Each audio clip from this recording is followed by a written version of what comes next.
እሜቴ አቁሚ! ምን እያደረግሽ ነው? አንተ ማን ነህ? አንቺ በስልክ የደወልሽን ሰው ነኝ። ቁልፍ እንዳወጣልሽ። ኦኬ መጣ። ቁልፍን ቶሎ ብላ አውጣልኝ። ቁልፍ መኪና ውስጥ ረስቼው ነው። ቶሎ ብላ አውጣልኝ። እሺ እሜቴ። እስከዛው እኔ ስልክ ልደውል።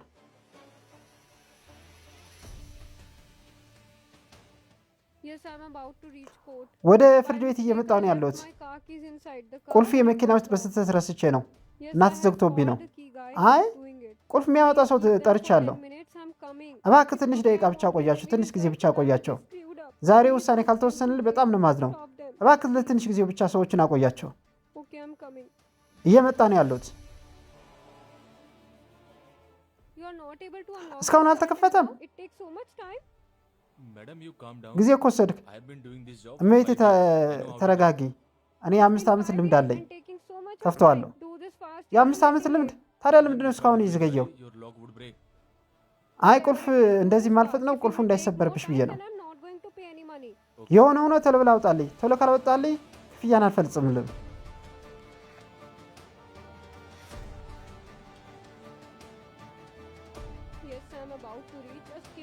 እየደረስኩ ነው ያለሁት። 15 ደቂቃ ብቻ ስጠኝ። 15 ደቂቃ ብቻ ቆያቸው።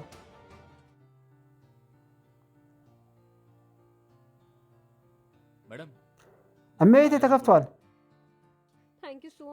በጣም አመሰግናለሁ። በጣም ከምን አይነት ጭንቀት እንደገላገልህ ልነግርህ አልችልም። ስንት ነው ክፍያ? 500 500? ምን 500 እኮ ብዙ ነው። ያማህ እንደ አንተ ራስህ ለትንሽ ስራ 500 ትጠይቀኛለህ? እመቤቴ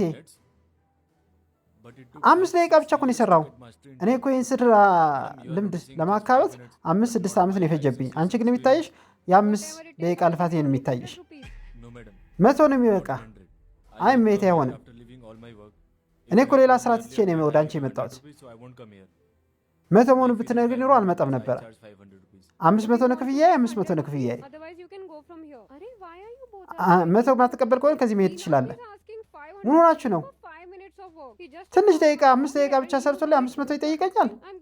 ቁልፍን ብቻ እኮ ነው ከፍቶ ያወጣው። እኔ 100 ብር ይገባል እያልኩ ያሉት ወንድሜ ምን ሆነ ነው?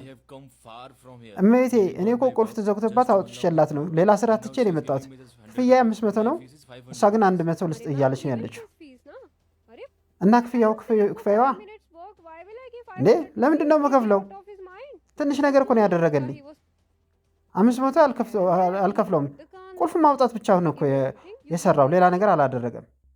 እሺ ቁልፍሽን ስጪኝ። ቁልፏ እንደነበር አድርጋ ዘጋችው። ምን ያደረግሽ ነው? ወንድሜ እንካ ክፍያህን። የስራና የጊዜ ጥቅም ለማያውቁ ሰዎች ይህን ክብር አይገባቸው። እሺ እመቤቴ አሁን እንደነበረ ሆኖልሻል። አንቺ ራስሽ ቁልፍ ማውጣት ትችያለሽ።